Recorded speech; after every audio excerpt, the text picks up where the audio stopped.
Okay, so continuing with the presentation of lecture 6, I'm going to talk in part 2 about generating within subjects data now. So now we suppose, let's assume that we have a total of 10 subjects, That means we have the same subject seeing the subject relative and the object relative once each time. Okay, so each subject is going to deliver 2 data points now, not 1 data point like in the between subjects design. So what's important here is to pay attention to the subject IDs that we will generate when we produce the simulated data, because the same subject ID has to be used for the subject relative exposure for that subject and the object relative exposure. Okay, so we have to repeat the ID twice, right? So how do we do this? We're going to have 10 subjects, like I said, and then we will generate 10 data points for subject relatives coming from this distribution and 10 data points for object relatives coming from this distribution. And what's important now is that we're going to generate numbers for the subject going from 1 to 10, but we're going to repeat that sequence 1 to 10 twice, right? Because 10 times for subject relatives and 10 times for object relatives. The condition column remains the same, and the data frame that we will now generate has the subject column generated as shown here, then the condition and the simulated data, right? So that's the entire data frame that we generated here. Contrast coding is shifted to some contrast coding here, and so what we get as a result is numbers going from 1 to 10 and then 1 to 10 repeated again in this case, right? So shall I just do this quickly? Let me see.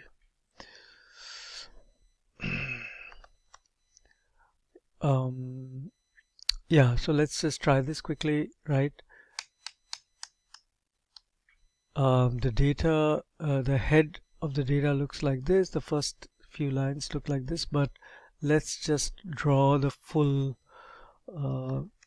pull out the full data set. So what you see is the first 10 lines contain the data for subject 1 to 10 for subject relatives, and the next 10 lines contain the data for the same 10 subjects going from 1 to 10. Now if this was a between subjects design, the subject ID would go from 1 to 20, so you would not repeat the same numbers here. Okay, so this is the first step towards, generating within subjects data. We are not quite there yet, but we'll just get to this, complete this whole process. Okay. So as I just explained, the total number of subjects is n, that is 10, and 2 times n was what we had in the between subjects design, right? 20. So that's what I just explained. Of course, the number of rows in our data frame will be 2 times n, even in the within subjects data, but the number of subjects will be n now. Now one problem in this data that I've generated is that the within the subject IDs are correct, but the generated data don't really reflect the fact that we have within subjects data. And the reason is that we are incorrectly assuming that the subject and object reading times are being generated independently of each other, and that independent generation is expressed here, right? We've got 2 different normal distributions that we are getting the subject and object relative clause data from, and but what is missing here is that we are not taking into account that there is something in common between the subject and object relative clause data point from one given subject, because one subject is generating 1 data point for subject relatives and object relatives. There is a commonality, there is a dependency between those 2 data points that we are not expressing in the data generation process. So how do we express that dependency, right? I'll explain how that works now. So we're going to start by assuming that each subject has a different true mean processing time. So some subjects will be faster, some subjects will be slower than average. So that that fact has to be expressed somehow, that each subject has a different true mean processing time. And we will use this assumption to induce a dependency, right? So I'll show you how this works in a moment. So one way to encode this assumption of a dependency that each subject has a different processing time is to assume that some subjects have a reading time or processing time that is faster than the grand mean average of 725, and the others have a mean processing time that is smaller than the grand mean average. And some subjects might have a mean processing time that is the same as or very close to the grand mean processing time. Okay, so we can express this as follows. We can generate adjustments to the grand mean of 725 for each subject by creating a vector of n scores that come from a random variable that has mean 0 and some standard deviation, which I'll assume to be 200 here. Okay, I'm just making up some standard deviation here.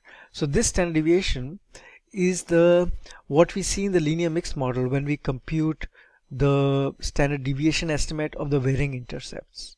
Okay, so that's that standard deviation that I'm stipulating is 200 here, right? So basically what I've done here in this line is that I'm generating an adjustment to the subject for each subject such that their average processing time is 725 milliseconds plus some adjustment, and that adjustment is generated from this normal distribution. So what you see is that the adjustment is, for example, for one subject is minus 228. That means that for that subject is assumed to be faster than average. Okay, because it's 725 minus 228. This subject is considered to be slower than average, and that's because their average processing time is 725 plus 161, right? So slower than average. So these numbers are generated randomly. That means every time I simulate data and simulate adjustments by subject, I'll get different numbers each time. Okay, so there's nothing sacred about this number. It's just happens to be an assumption that each subject, so that this subject has a faster than average reading time, right? Okay, if it happens, that we get a value 0 in this vector, and this can happen because the mean is 0 of the generative distribution, this would imply that that subject's reading time, mean reading time, is 725 plus 0 milliseconds. That means 725 milliseconds, right? So basically we are expressing the fact that there will be a grand mean of 725 and different subjects will vary around that grand mean. Okay, their mean processing time will vary. Okay, and so now what I'm showing you here is the subject adjustments added to the grand mean. And so you can see that the first subject's mean processing time is faster than average, and this guy's is slower than average, right? What I just explained. Okay, so what do I do with this new adjustment? What I'm going to do is that I'm going to generate reading times now. So remember that I have a condition vector which is coded -1 plus 1, and I have 10 instances of -1, that is subject relatives, and 10 instances of +1, that is object relatives, and that's why I can write this command, repeat -1 10 times and +1 10 times, right? So that's what this condition vector will look like now.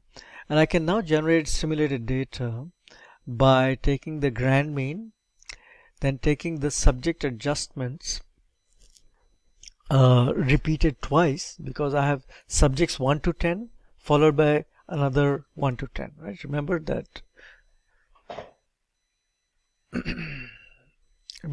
in this data I have the first 10 rows are subjects 1 to 10, the second 10 rows are subjects 1 to 10. So whatever the adjustment for subject 1 is will have to be repeated here, right? And for subject, whatever the adjustment for subject 2 is has to be repeated here. So that is why I repeat the subject adjustment twice, so I get the correct adjustment. And then what I'm doing is I'm taking the slope of 25 and multiplying it with this contrast coding of +1 -1, and then adding random noise.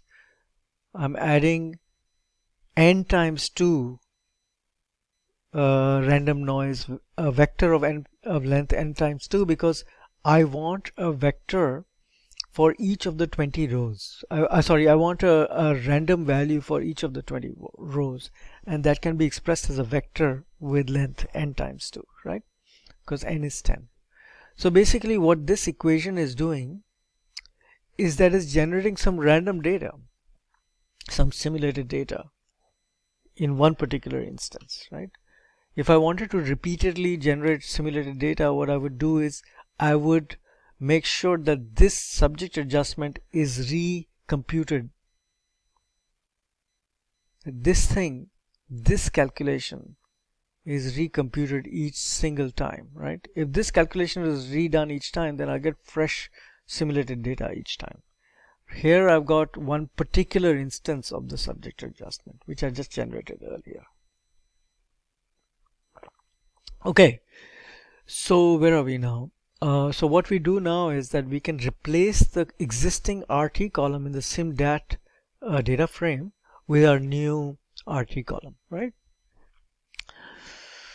So what we have achieved now is that this new RT column is now going to be able to include the assumption that we have one data point from subject 1 for subject relatives and one more data point from that same subject for object relatives, and the commonality between these two data points is that they're coming from the same subject, and that subject has a particular mean processing time that is included in the calculation, So if you're talking about subject 1, whatever the number for subject 1 is, that will determine the reading time of that subject for both subject and object relatives. So that's where the dependency is being now taken into account, that the data are dependent. The data for subject relative measurements and object relative measurements for a particular subject are now dependent. Why? Because we are including that subject's adjustment to the grand mean in the estimation of the in the generation of the simulated reading time. Okay, now given such data, we can now analyze this, and in fact we must analyze it using a paired t-test or a linear mixed model or whatever, right? So in the paired t-test case, we would have RT as a function of condition. Condition here, I think in the data frame, remember that in the paired t-test, condition is actually this column here. So I'm sorry that I actually should not have used the word cond in this +-1 coding here, and as well as the word cond in the data frame. This is potentially confusing, and I'm very sorry that I didn't pay attention to this detail. In the next iteration of this course, I will fix this, and I will call this vector something different. I shouldn't have called it cond here, right? Because it's confusing now, because now you see this SROR, and here I just showed you -1 +1. But please remember that in the data frame we have factorial levels SROR, which have been some contrast coded. If you remember, I'd done that earlier. But that's not really relevant for the paired t-test, because the paired t-test has its own internal all I'm doing here is computing reading time as a function of condition, where condition is coded SROR, okay, in the data frame SimDat, and I've defined paired to be true, and I'm assuming that both variances are equal for the subject and object relative. And what I get as a result of this is some t-value and some p-value, etc., for the particular data that I generated just now. Okay, so when you run this code yourself at home, you might get some different numbers, or you will get different numbers, because you will get different random numbers that come out here, right? Okay, so remember that we can, I know I'm belaboring this point, and I know that you guys really know this very well, but I could have fit the same model using a linear mixed model. So Elmer RT as a function of condition with varying intercepts for subjects, right? And notice something that I'm doing here. I'm using this control parameter here in the Elmer function to just switch off all those convergence warnings, right? So now I'm not going to get any convergence warnings. This doesn't mean that there aren't any convergence warnings, but just for the purposes of explaining the important aspects of simulating data, I'm switching off the convergence warnings. And I'm going to just focus on the output of the linear mixed model. Okay, so this was a discussion we had earlier as well. So don't be upset about this. this is just for pedagogical reasons that I'm switching off the convergence warnings here. Okay. All right. So I have fit this model M1, and I can look at the output of this model, and I get, I get the same t-value that I got with the paired t-test, and I get the same difference between the means. Remember, because this is plus minus 1 coded, the actual difference between the means will be 2 times this number. So 55.1 times 2, right? So, and that was in the t-test, we say 100.3, 110.3, right? So that should work out. Anyway, so the point is that we've learned how to generate simulated within subjects data, taking into account the dependency between the subject and the object relative data points from each subject. And we know how to analyze the data using a t-test, paired t-test, or a linear mixed model with varying intercepts for subject, right? Okay, so the term one vertical bar subject in the linear mixed model call is actually referring to that bi-subject adjustment to the grand mean that we did when we generated the data, right? That's exactly what that term is estimating now. So in the model output, this term, also, why is this changing shape? That's weird. So this term 255 here, the standard deviation, is an estimate of the standard deviation that represents the variation of the bi-subject adjustments to the grand mean intercept, right? So remember that our true value was something like 300 or something. Wasn't it 300? Yeah, where is it? Here, right? Oh, sorry, it was 200, right? The subject adjustments value was 200. So the linear mixed model is coming pretty close to the true value. It's estimating it pretty accurately, right? So that's what this term is dealing with. It's trying to estimate that standard deviation that we had set up in the simulated data. Okay, so what do we do with all this? Now, why are we doing all this? We are doing all this because we want to compute power for this within subjects design. So the interesting thing is the way we will generate compute power is by generating this repeatedly with random data. So this will have to be freshly generated each time, new subject adjustments for each new simulation. Okay, and then each time we generate some simulated data, we can do a paired t-test or a linear mixed model. Either one works, right? So that's what I had done earlier. This is with some new generated data. I've got new numbers now, right? It will change every time, right? So here's the code for doing this, right? So I'm going to do 1000 simulations. I'm going to save the p-values, and I'm also going to save the t-values from Elmer. So that means I just created two vectors that have the length number of simulations, that is 1000, filled with empty cells, right? So I'm going to do 1000 runs of this for loop. Where is it? Yeah, this for loop will run right up to here, okay? It will run for 1000 runs, and what it will do is each time this for loop runs, it will generate a fresh subject adjustment, okay? And then it will create a vector, RT vector, that will be overwriting the RT column, each time in the simulated data. And how will I generate this RT vector? I will do this piece of code that I just showed you a few minutes ago, okay? So I've got a freshly generated subject adjustment, and I just write this piece of code to generate the simulated data, and then I do a paired t-test to compute the p-value and save it in the current in the relevant cell, and then I compute compute the t-value from Elmer and save it in the relevant cell, the ith cell of the t-vals Elmer vector. And so now what I can do with these two vectors, p-vals and t-vals here, is the following. I can compute the mean proportion of times that the p-value is less than 0.05 in the paired t-test, and I can also compute the mean proportion of times that the absolute t-value is greater than some criterion, okay?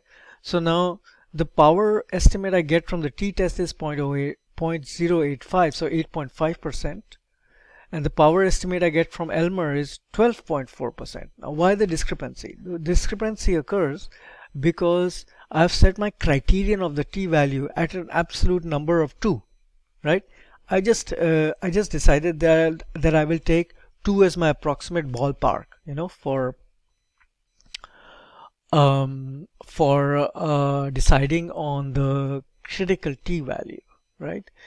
Now, I could have computed for the data points that I have 10 data points, right?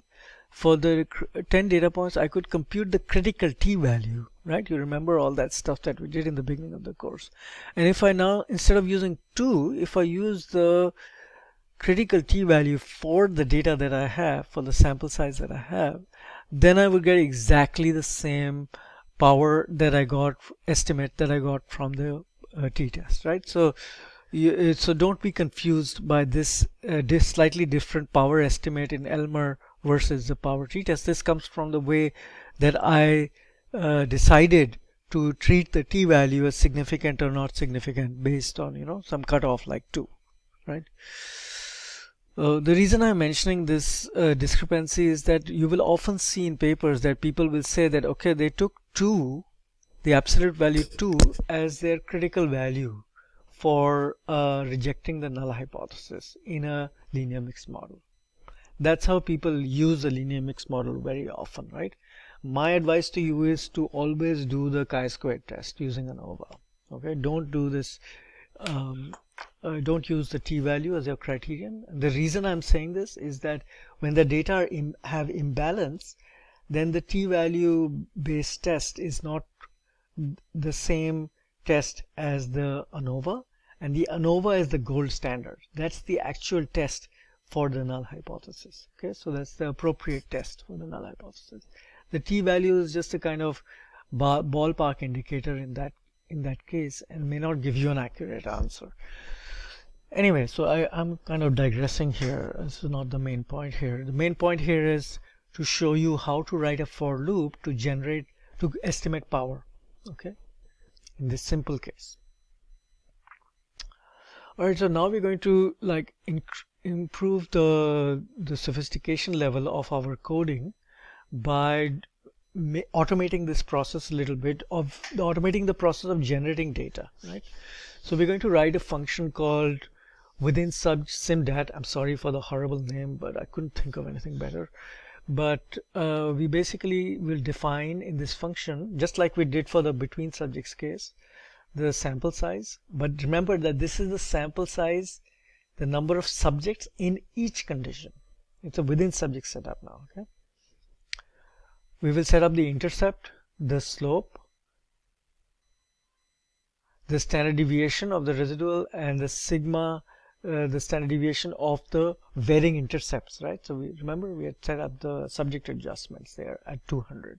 So these are just some defaults that I've set, okay, for the purposes of my demonstration. But you can now change these numbers to get different kinds of data, right?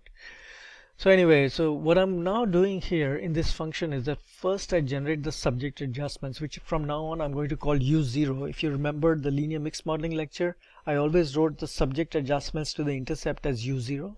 So that's why I'm writing U0 here, right? So these are the subject adjustments. The condition vector is the sum coded vector now, right?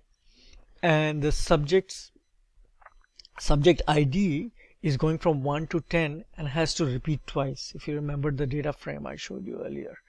And the reading time will be generated as follows. It will be the intercept plus the subject adjustments, right? Just like before, the slope times the condition coding plus random noise. Okay, and so what we do is we generate the simulated data, and then we create a data frame that has the subject vector, which we generated here, the condition vector, which we generated somewhere. Where did we generate this? Sorry, here, right? And then the RT vector, which we just generated here in this loop, right? And then we print out the simdat data frame. So this is a function that's going to produce simulated data within subjects data for us. Okay. So here we go. So how do we use this function? The way we use this function now is that we run 10,000 simulations, right? And what I'm doing here is I'm showing you how we can use this function to check whether the model, the linear mixed model, will be able to recover the parameters in repeated simulations. Remember, I discussed that earlier. So now we will see how the parameter recovery happens in the linear mixed model case, right? There are 4 parameters now. There's the intercept, slope, the standard deviation for the residual, and the standard deviation for the varying intercepts.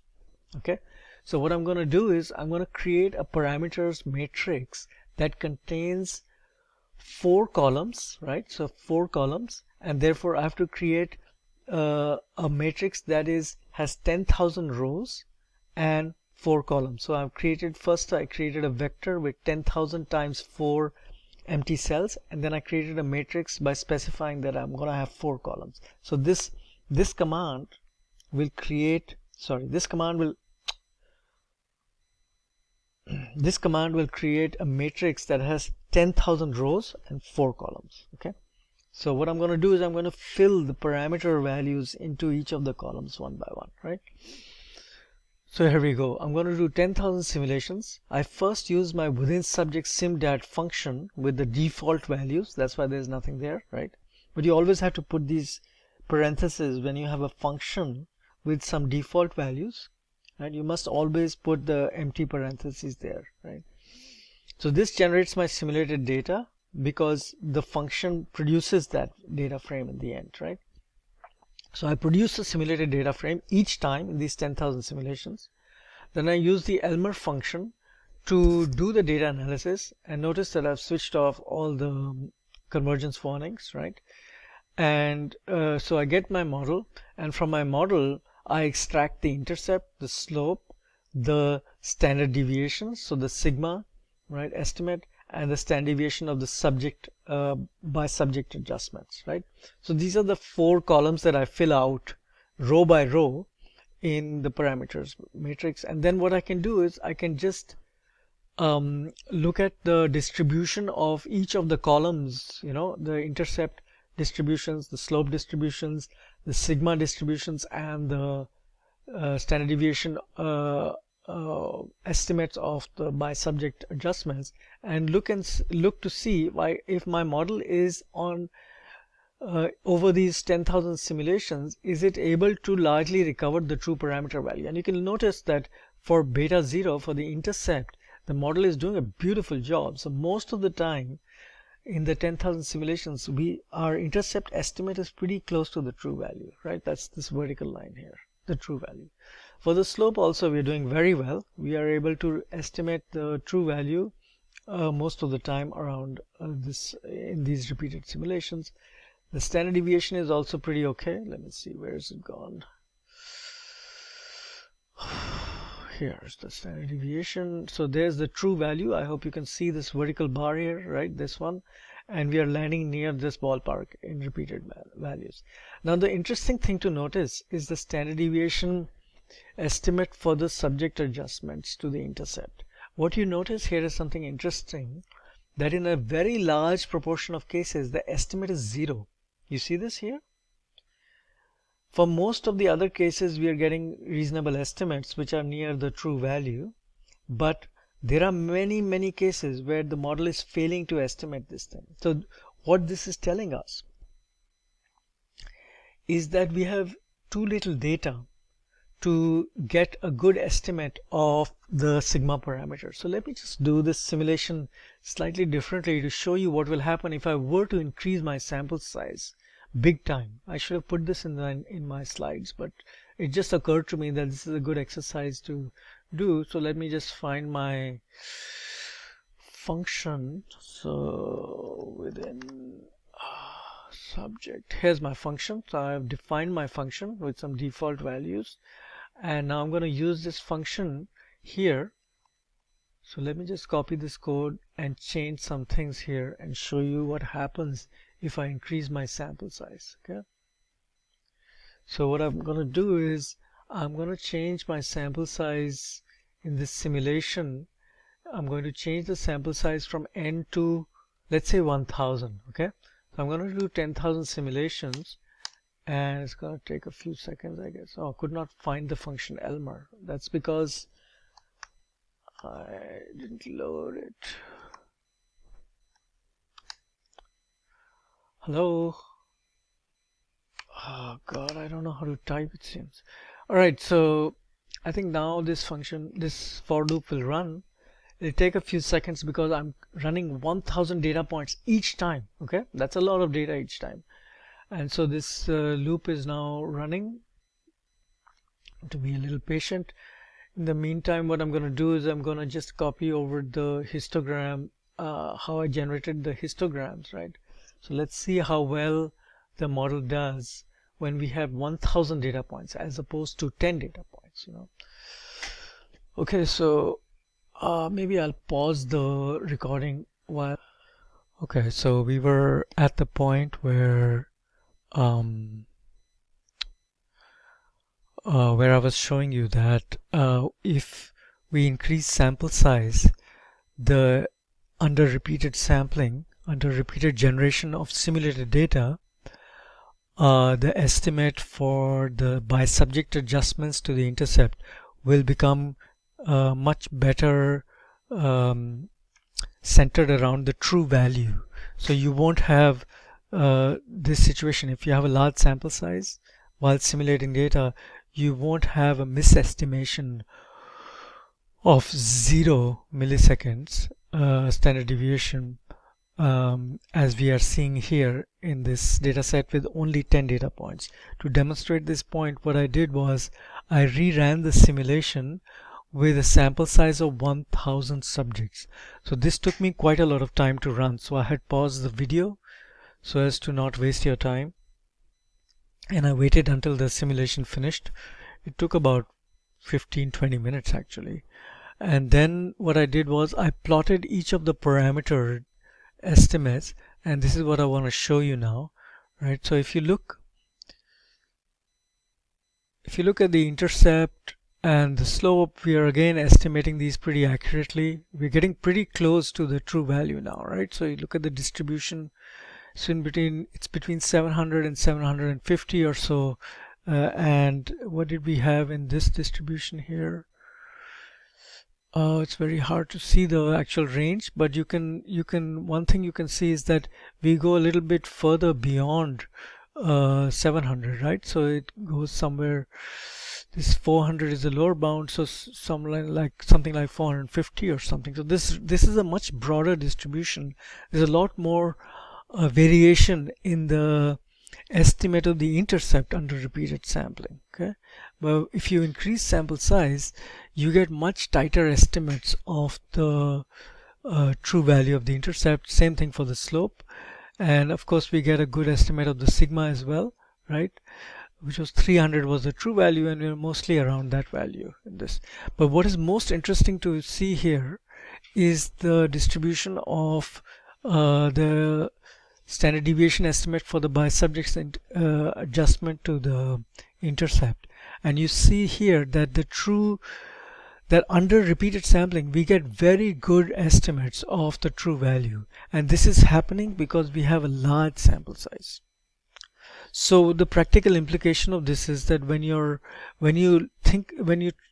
investigate the parameter recovery, you know, given a data set that you had and some model that you're trying to fit, if you get a situation like this where you're misestimating a parameter, then what that is telling you is that you don't really have sufficient data to get an accurate estimate of that parameter, right?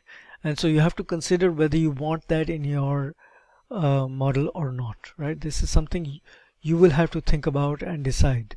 So there's always some subjectivity in making this decision, and as I have mentioned, different people have different opinions. Douglas Bates would probably want to drop that parameter, but Barr et al. Would probably want to keep that parameter to be maximally conservative, right? So there's different opinions on this.